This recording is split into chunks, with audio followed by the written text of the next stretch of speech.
Hello, good morning, and welcome to the island of Tenerife, which is one of the islands that makes up the Canary Islands off the east coast of the west coast of Africa.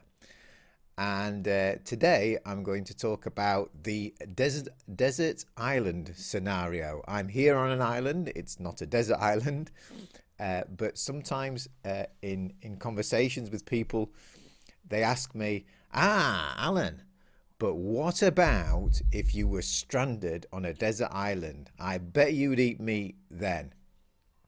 This actually is a quite common thing to hear, and the reason that it's so popular, I will explain a little later.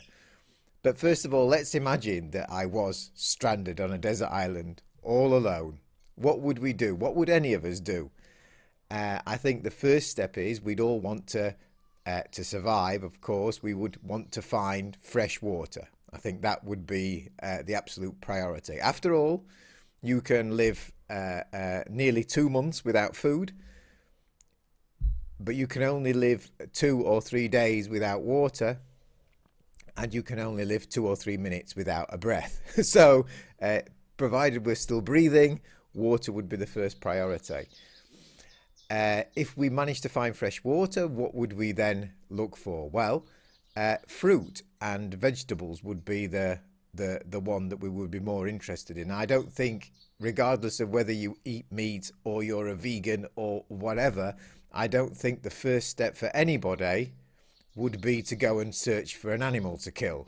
No, the first step, of course, for all of us would be to see, are there any fruit-bearing trees? Are there any berries? Are there any roots? Are there any tubers that I can dig up? These would be the easiest things for us to find and to eat. If for whatever reason there were no fruits, berries, and other things, nuts or things that we could eat, perhaps then we would maybe start to think about eating an animal. Quite apart from the fact that I don't think any of us, certainly me included, are equipped to actually hunt down and kill an animal, unless it's one of those, I don't know, like the Galapagos Islands or something, where you've got really slow moving animals that you could perhaps kill, but you'd have to make a tool. We don't have the tools to rip flesh apart with our bare hands, so lots of difficulties finding an animal. But let's say the island has no fruit, no vegetables, and it's full of slow-moving animals that we can catch and then eat the raw flesh of. Would I then eat an animal to survive? Well, I've never been in a life or death situation, but maybe I would. I don't know. I think none of us really know how we would react in a situation like that. The truth is, when it's life or death, probably I would try to survive, and if that meant killing an animal, probably I would absolutely do it. I think most vegans probably would as well, but who knows? We're not likely to find this scenario. There's also the option, of course, of fish. We could try to catch a fish. I personally have never caught a fish in my entire life. Well, one of those little tiny tiddlers that you catch as a kid with a little, those canes with a little net on the end. I used to catch the really small ones. But apart from that, I've never caught anything that you could call a meal-sized fish. So I think I'd be really struggling on a desert island.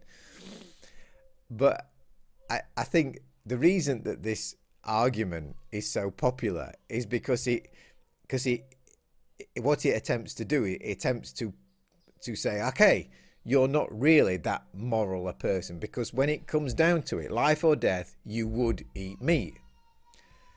And then to use that, the fact that probably most of us would do that, eat meat that is, to use that fact or that situation and then transpose it on the world in which we live today, where the supermarkets are full of thousands of different products that you can just simply buy for money, and say and say this is an equal comparison. Of course, it's not.